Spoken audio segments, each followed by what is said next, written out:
This year's USF 2000 National Championship has been a wild one. A big points lead early in the season for American Aaron Justice has slowly dwindled. Now his Canadian rival, Marc-Antoine Cameron, has him in his sights, having won 2 of the last 3.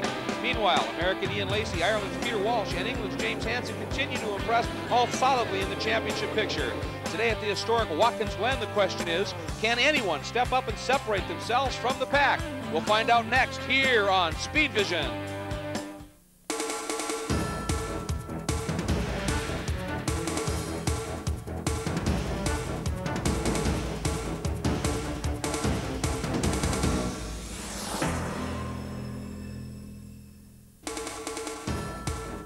Hi everybody and welcome to upstate New York, the beautiful Finger Lakes region, for a doubleheader weekend at Watkins Glen International Raceway for the USF 2000 National Championship. I'm Greg Kramer, joined by Calvin Fish, John Bizignano down in pit lane.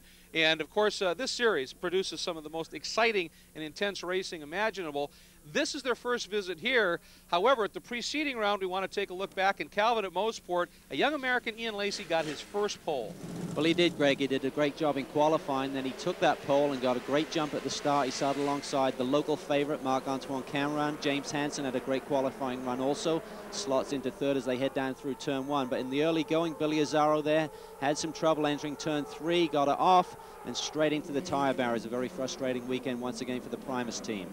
While Lacey checked out, James Hansen got into a great battle, and then a little bit later on, you saw something wrong with some of the padding in the cockpit. He pitched it out, and then Peter Walsh, who had won earlier at Mossport, big problems. Yeah, he went off, and really surprising to see him struggle this weekend. He won round 2 here back in May, and now we see Memo Rojas Jr. having a problem, also going through the gravel trap, ultimately tagging the tire wall and put him out for the day. The battle for second got very intense, and right there Cameron actually got into the back of Hansen a little bit, and Cameron's handling was going off, Calvin. A lap later, Justice took a run down the inside. We understand he had a broken rear sway bar, and his pace certainly dropped towards the last few laps, and it allowed Justice to claim the final spot on the podium. Meanwhile, out of the final turn comes Lacey. You can see Hansen and Justice had closed up, but Lacey gets his first win in USF 2000 competition. A very popular win with Hansen, also the young Englishman, very happy with second. Let's take a look now at points after 8 of 13 rounds. Now, you see no drops, and we'll explain that. Aaron Justice, pretty healthy lead over Cameron, Lacey, Hansen, and Walsh. And we're also going to show you 6 through 10s, and you can see there's a pretty good point spread there. The thing is, you get to drop your 2 worst points finishes, and when we take a look now at the situation after the drops, Cameron gets a huge gain. Well, he dropped 2 races. He had a DNF at Mossport in one of the rounds there, and also at Road American. When you take those into account, he's within 10 points, so everything to play for. You can see a 2-way tie for 4th between Walsh and Hansen. I mean, things definitely get much closer than Azzaro. Harrison and Rojas separated by a point. Eaton and Munoz, it is very close indeed. Now, one of the best things you can do, as we've seen in this championship, is have a strong qualifying effort. And with more with our front row, let's go to John Bizignano. Aaron Justice pulled it all together to score his 4th pole position in 9 starts in USF 2000, and he did it in great style, being almost 0.2 of a second faster than anyone else on the grid. Aaron, Watkins Glen, New York, not a track that's all that easy for rookies. It's your first time here, but you pulled it out. Well, you're right. This is our 4th pole of the season, and that works really well. We're getting to the end of the year, and you get points for the pole, so we need those. And you know, we came to Watkins Glen, and we heard it's a tough track. It's really fast, a lot of elevation changes, and you know, my Cape Motorsports 4-side index car, it works perfectly here and put us on the pole today. Well, obviously they have the setup perfect, which is absolutely necessary here. Mike Anderson is the amateur national champion for USF 2000 and is next to Aaron on the front row. Mike's first win at Watkins Glen was way back in 1992. Mike, you say that this feels like home for you around Watkins Glen, but you were talking to me earlier about the big difference between pro racing here and amateur racing. Yeah, there is a big difference. The last 2 years I've been running just amateur races, and I've done a bunch of races here. And just the last month at the July National here, you know, we were running 2 seconds a lap slower than we are now, and I think that's just because, you know, the competition here is so much tougher. It just forces us to be better, you know. Well, 2 seconds in USF 2000 is a lifetime.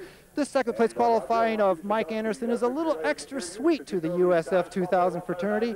His father is Dan Anderson, who is the race administrator for the championship. Best of luck to the entire family during this event. Thanks, John and Calvin. That entire family loves racing. Well, Mike does a great job, but his sister Michelle also has been in a race car. Let me tell you, she is really quick. Let's talk about another series within the series, if you will, for the American Continental Championship. Older chassis, Tom Dyer is wringing this one by the neck. He is. Mike Durand currently runs second. He finished second last year to Guy Cosmo in the older cars. There you see Greg Shings in third, Nick Finelli, and Adam Sedano. That championship has been very fraught as well, and a lot of the time we have seen Dyer and Durand right up in the heat of things. When we come back, we'll bring you the starting lineup.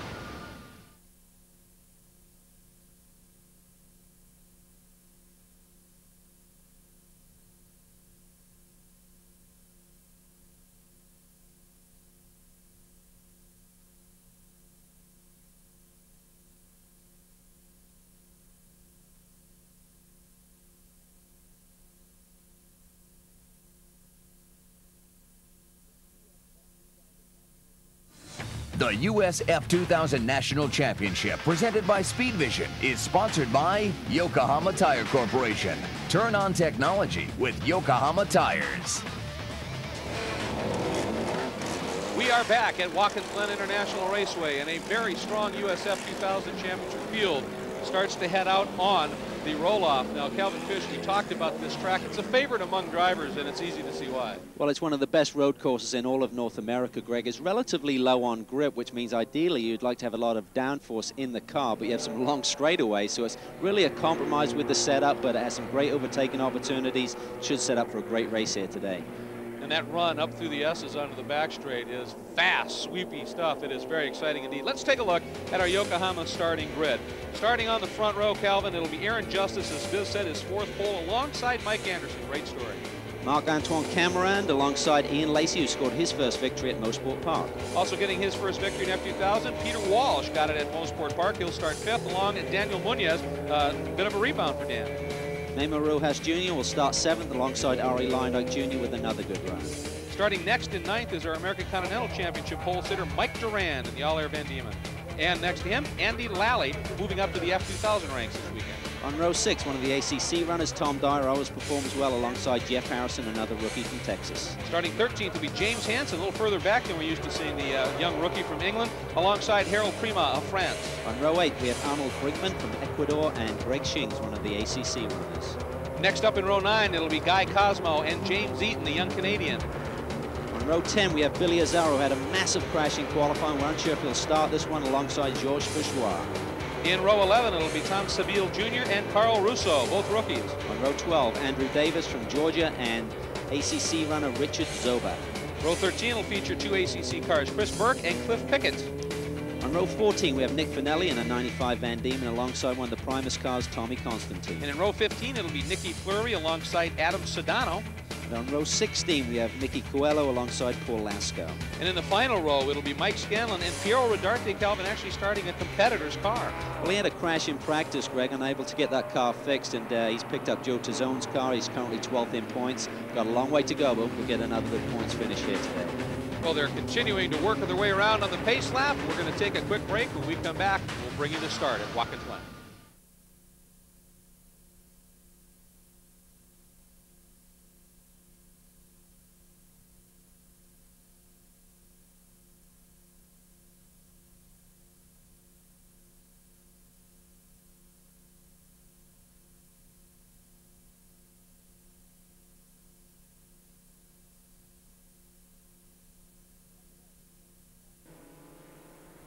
Welcome back, everybody, to the track lovingly called the Glen. And as you can see, they're down in the section of the track called the Boot. It's the long course. And John Bizignano, a lot of history here.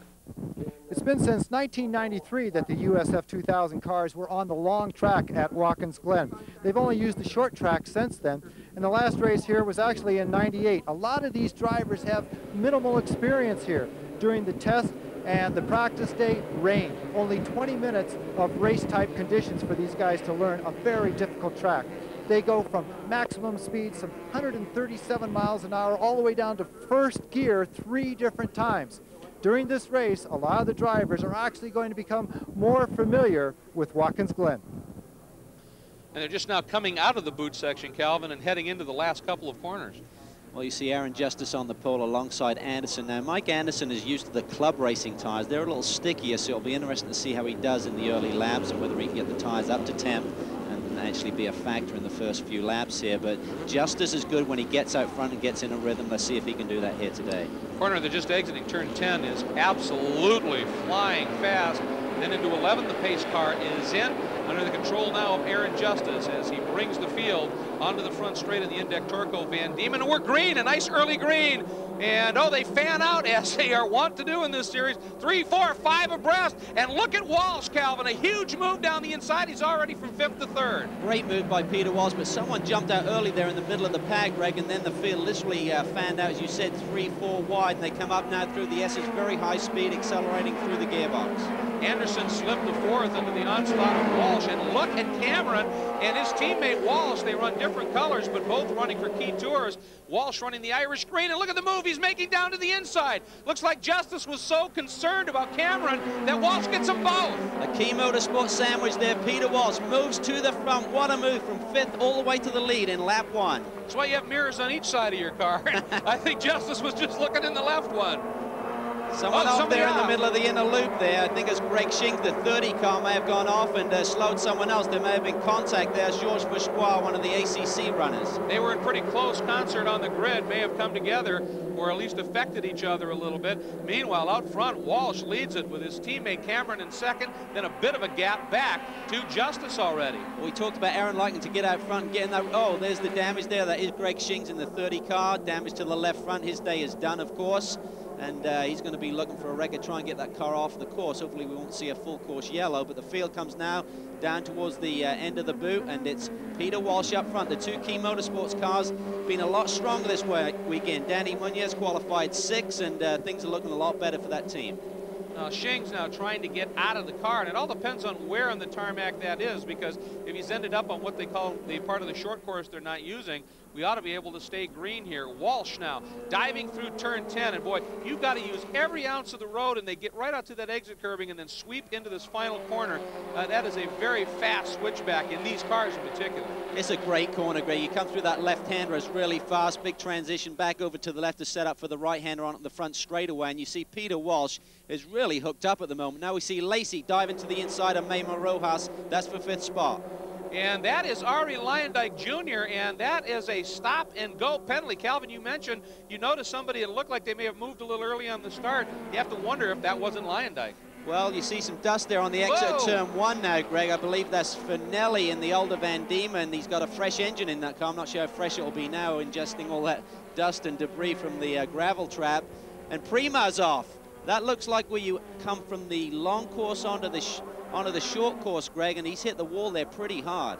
Yeah, Prima's parked it. They have those barriers, those styrofoam barriers over there, which I think certainly helped the situation. Meanwhile, here comes Walsh. You saw him go through the chicane. Now, right there is the transition into the long course, what they call the boot.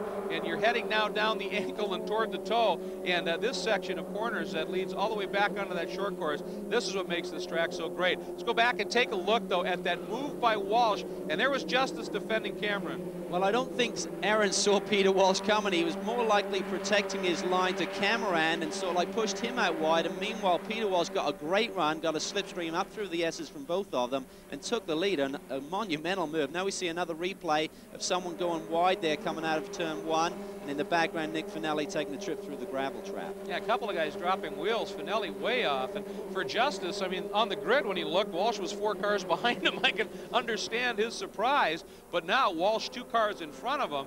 And absolutely brilliant opening lap for Walsh. Here's Cameron. And then there's Justice. Now, Justice taking the battle back to him. Now, we talked about Lyondike stop and go. John Bisignano, any idea why that was? We talked with the pit official for USF 2000, and the reason for Ari Lyondike Jr.'s stop and go penalty is the fact that he jumped the start. He had hopes for this race, qualifying in 8th position. He knew that he left time on the track, but any type of penalty, any type of stop and go whatsoever absolutely kills the race for Ari Lyondike Jr. All right, thanks, John, and indeed a tough break. And Mike Coelho having a quick off as well. Now, boy, he's right. That's not a great place to be, Calvin. You don't want to be sitting there for too long. We saw the speed of the cars in the previous shots. They came through there, and he's hunting for reverse gear now. Meanwhile, up front, you see Justice getting very close to Cameron, going down to the chicane, the inner loop, as they call it. He has the inside line. Nice move by Aaron Justice. Picked up the slipstream perfectly. And now he's going to be chasing after Peter Walsh, but Cameron is responding. He's back on his tail, and he'll try and make a move. He gets a little wide there. You lose the downforce when you're running that close, and the front end washed out a little bit as they enter down towards the heel of the boot. So Aaron Justice now has moved into that second spot, and that whole pass was precipitated, I would think, by a great run through the S's, up through right there, the eggs through the S's, and he's got that draft working right now. Perfect move there. You come up through the S's, you're accelerating up through the gears, and then he just pops out of the slipstream. Cameron realizes it's all over. See Cameron there hopping the curb a little bit when he turned in. Meanwhile, Peter Walsh up front, a healthy lead right now. Touching the grass, though, they're using all of the road. Cameron doing a nice job as well to alter his line and not lose much momentum as Justice made the pass. But up front, Peter Walsh was gone. The angle.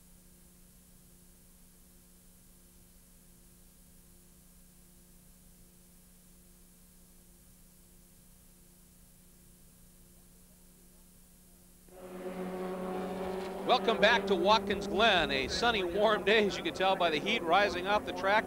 Good battling going on throughout, and there is a look at Ian Lacey, of course, a winner of the most recent round of this championship at Mosport, right there in fifth. And oh, does he run wide? Talk about using up the road, trying to stay with Anderson. Looks like he stayed in the gas, though, because he really didn't lose any ground to Mike Anderson. Now, I think Mike Anderson will get stronger as the race goes. I mean, he's used to the club racing tires. They're a little stickier. These are really a very durable tires. The Yokohama tire that's used on both the oval and the road course, so it has a pretty hard compound, and it takes a few laps for these to come in. Well, I should point out that in the club racing, in the SCCA Amateur National Racing, you can have different tires. There's a lot of different manufacturers involved. This is a spec tire, and as such, they do design a little bit more durable tire, as you pointed out. However, familiarity with it is everything, and that's where Anderson is struggling and doing a great job, not only to qualify as well as you, but as you said, to stay right in the hunt in the top 5. Well, he knows the track very well. He actually won an SCCA National back here in July, so he's very quick. I mean, he's only 23-year-old. And we've heard about him for a few years now, but whenever he runs, he's always a factor. Now, we have to ask the strategy question here, Calvin. Aaron Justice has his main competitor in points behind him.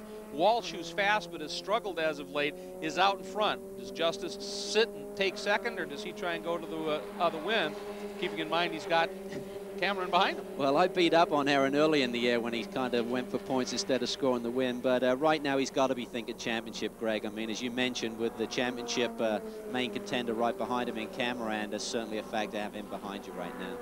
See the yellow there as well, but that's just for that lone incident. Let's go down to John Bizignano in the pits. Biz? Right now, Peter Walsh is absolutely loving Watkins Glen. He qualified in 5th position, but well back from the pole time. The team was changing the setup both aerodynamically and suspension-wise right before the start of the event. This is something unusual, and most drivers wouldn't be comfortable with the major changes they made. But obviously, they made him right. He is flying around Watkins Glen. Well, they've struggled with the setup all weekend long, but in the second qualifying session for race 2 tomorrow, they actually found a really good setup. And I spoke to Peter this morning, and he's pretty confident about the race today, and he's showing that promise right now. Yeah, pretty evident. He's got a great run going. There he is, the green number 44. Then a gap now to Justice, who has drawn clear of Cameron. And in fact, Cameron is being quickly gobbled up by Anderson and Lacey coming right with him. And that may be that evidence you were talking about of Anderson getting more and more familiar with his tires. Absolutely, and whatever Walsh has, Cameron doesn't, because he seems to be going backwards as Walsh just seems to stride out front. There you see Lally got a great run for a battle for 10th there on Tom Dyer, one of the ACC cars, but Lally just bulleted through the inner loop and surprised Tom as they turned down there into turn 5. Andy Lally, of course, a couple of races ago ran in the ACC category and was very fast, has moved up into the actual F2000 championship category. But not a surprise to see Tom Dyer right in the mix, even though he's running in the older chassis. Dyer's been in that top 5 all season, duking it out with the major guys. Yeah, he's been doing a great job. I expected Lally to be a real fact here this weekend. He's in one of Richard Morgan's car. They won the last event at Mosport, and Lacey's running good. But Cosmo is out. Guy Cosmo, he won the ACC championship last year, makes his return, and looks like his day is done. He's parked behind the Armco, but he's been running over in Scandinavia in the Magali chassis actually over there, and has a win this year and is running pretty good. Well, he runs the Carbier chassis here. It's the Casey Technical Services entry. Tough day, early departure for him. There is a great battle for 8. That's Mike Duran leading in the American Continental Championship for the older chassis. Right behind him is Dan Munoz, then Lally, then Dyer. This is a 4-car war for the 8th spot right now. Well, Duran is doing a phenomenal job here, mixing up with the big boys. You see Danny Munoz in the white number 7, and Mike Duran's confidence is growing.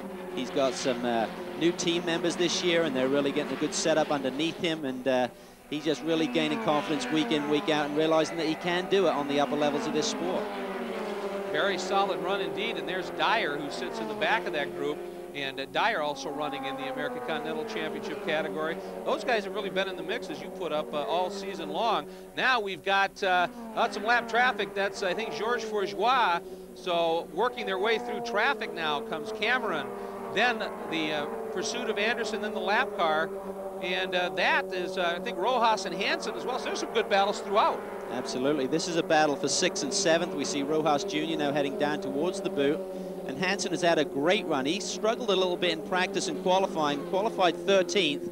Said that he really didn't have enough track time. This track is pretty tricky to learn, as he's learning a lot of new circuits for this year. But trying to march towards the front. He's had 2 second-place finishes in the last 3 races. Boy, Munoz got out of that corner incredibly quickly, the run down to the toe of the boot, but Duran covered it nicely. And now, you know, those cars, some of them are only a year different in age. What separates them in terms of the performance potential? Well, the Van Diemen, the latest chassis, the 2000 chassis that Munoz and most of the boys are running, is just a little more refined aerodynamically. They're spending a bit more money and time in the wind tunnel these days, and it really makes a difference. You're able to achieve the same amount of downforce with the car, yet still be fast down the straightaways. So definitely an advantage if you're in one of the new cars, but the old cars aren't that too far adrift. I would say Durand right in front of one of those new cars right now and doing a stellar job. Lally behind him. There's a good look at Munoz and the Texaco Havoline Racing Fuji film machine. Behind him is Lally. And Munoz has been sort of a roller coaster for him. There have been some events he's been right at the front, and then there's been events where he's frankly struggled a little bit. Good to see him competitive again. Absolutely. Well, Key Motorsports, they've got Cameron. He seems to be the benchmark week in, week out. He's always a factor. But Walsh was strong early. Munoz certainly has shown some flashes, but then Peter Walsh and Munoz really seem to struggle in the mid part of the season, but they're starting to get back on form, and we see Peter Walsh up front and Munoz in the thick of the battle right now. You know, and James Eaton has joined the back of this battle right there. He's come from 18th on the grid. I think he thought they were having way too much fun. He's right on Dyer's tail. We come on at the back straightaway now, and oh! Man, they got together, and Dyer hard into the Armco there, Calvin. I'm not sure what happened, Greg. I mean, Dyer looked like he was just sweeping across onto the left-hand side of the road, and Eaton looked like he was trying to swing out to the right and maybe overtake him on his right-hand side, and it looked like he just caught the back of his gearbox and turned Dyer hard into the fence. And there you see Eaton, I think, off to the other side. Yeah, Eaton speared across to the right now. We're under a full course caution. There's Eaton, the un-Canadian, quickly out of the car. And that was right at the Eggs or the S's. That's one of the highest speed sections of the track.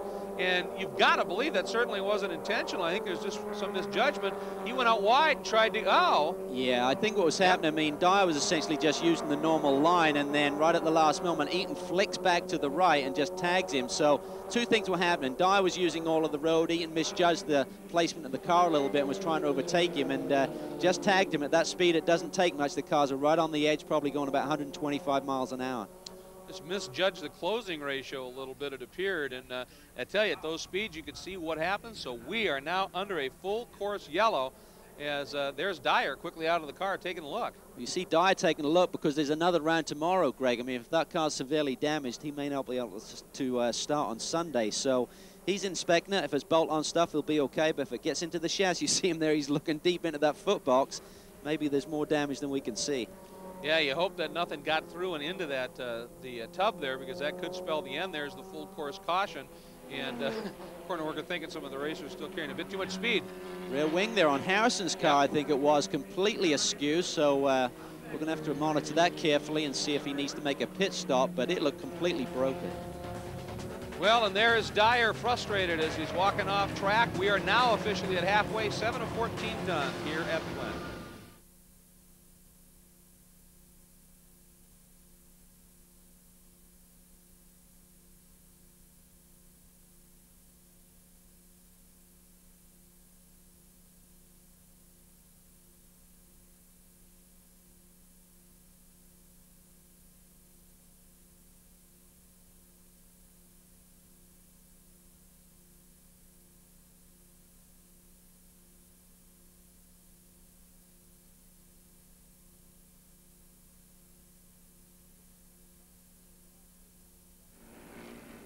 We remain under caution here at the halfway point at Watkins Glen International in this USF 2000 National Championship race, and there's little doubt as to why. That's the reason. There's James Eaton's car, and on the other side of the track is Tom Dyer's car, and here is the incident itself, Calvin, and it looks like it was just misjudging the closing rate. I think so. Dyer was coming up through the S's using all of the road there, going out to driver's left, and Eaton was trying to sneak back to the inside line for the inner loop and just misjudged it a little bit. So, I mean, it wasn't a really bad move, but, you know, you just need to clip someone at that speed and turn them both around into the fence, and their day is done. A lot of damage, and as we mentioned before the break, the big concern is now, can those cars be fixed for the race tomorrow? I mean, particularly for Dyer, he's in the ACC championship. Eaton struggled a little bit this year in his rookie year, so he's not really in a points chase. But for Dyer, he really needs to get back out there. He can't afford to miss 2 this weekend. So the hope, of course, that the damage to his car is not significant, especially down into the tub. And there's a look at a couple of wounded warriors on track. Now we're under full course yellow, and Biz, you've got to think that Walsh didn't like it, but you'd think Justice would.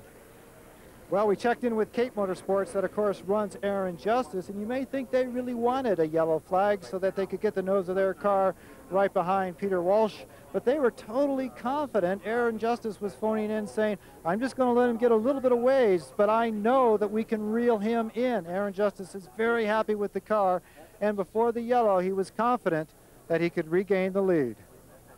All right, thanks, John. And we are now at the halfway point, 7 of 14. Let's take a look at our Yokohama field summary. Obviously, Walsh leading under this yellow, along with Justice, number 32 second, 96 Cameron third.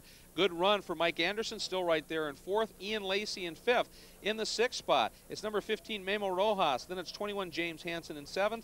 8th is number 7, Dan Munoz. 9th, number 75, Andy Lally. 10th now is 71, and that is Mike Duran. We take a look at the 11th spot. That's occupied by 25, Arnold Brinkman. Followed up by 82, Jeff Harrison. Then Tom Sabile having a very solid run. Then it's 89, Carl Russo. Rounding out the top 15 is number 55, Piero Rodarte, on a great march up through the pack. And as we take a look at the rest of our Yokohama field summary, taking you back through the remainder of those running on track at this time, we're going to step away for just a minute. We are under full course yellow here at Watkins Glen. We'll be back with the restart, hopefully, right after this.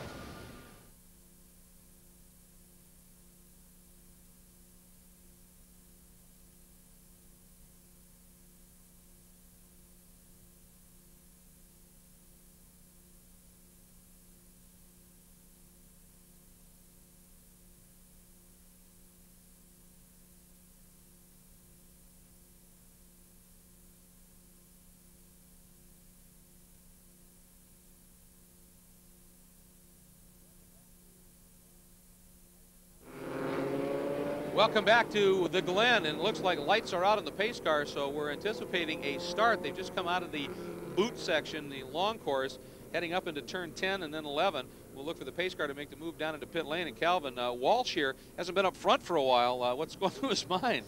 Well, he thinks he has a good car underneath him, that's for sure. He's been dominant in the early going, but he's got Aaron Justice, who sat on the pole this weekend, so he realizes Aaron is very quick as well. So the key is to get a good jump, try and get some breathing room so you can just run your own line. Here we go, back through turn 11, looking for the green flag. Pace car is off, and Walsh rolls into it. Good early green once again.